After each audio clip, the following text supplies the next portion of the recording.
नमस्कार मंडळी, मी निवेदिका ऋतुजा अनिल गमरे आणि आज मी स्पेशली व्हिडिओ हा कवितेसाठी बनवलेला आहे. कविता मला खूप आवडतात. मी अगदी लहानपणापासून कविता वाचते आणि लिहिते सुद्धा तोडक्या मोडक्या. सो आज आपल्या महाराष्ट्रामध्ये एक 4-5 चेहरे असे आहेत की जे कवितेला तिचा तिचा दर्जा देऊ इच्छित आहेत आणि तिला अगदी महाराष्ट्राच्या कानाकोपऱ्यापर्यंत पोहोचवत आहेत.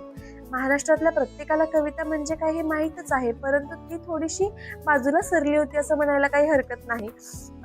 जसं की एका बंद रूममध्ये, म्हणजे अगदीच बंद नाही, कधीतरी येणं जाणं होतं त्या रूममध्ये, एक प्रतिमा म्हणजे एखादा फोटो कोपऱ्यात धूळ खात पडलेला आहे आणि अचानक आपली त्या प्रतिमेवरती नजर जाते की अरे वा, हे किती सुंदर आहे, आणि म्हणून तिला आपण उचलतो, एका स्वच्छ कपड्याने पुसून वगैरे साफ करून घेतो आणि आपल्या हॉलमध्ये येऊन भिंतीवरती अडकवतो, जेणेकरून तिचं सौंदर्य, तिची जागा तिला आपण देतो.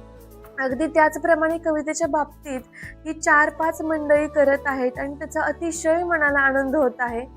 त्या भावना व्यक्त करण्यासाठी मी हा व्हिडिओ बनवलेला आहे आणि त्या मुलांची नावं आहेत किंवा त्या माझ्या भावंडांची नावं आहेत: जयतेश तांबे, अविनाश काटवटे, अपूर्व राजपूत आणि सारंग पांपटवार.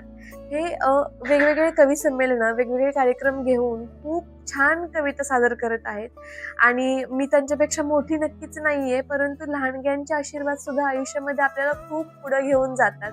म्हणून मी एक खूप लहान बहीण त्यांची म्हणून मी त्यांना खूप शुभाशीर्वाद देऊ इच्छिते.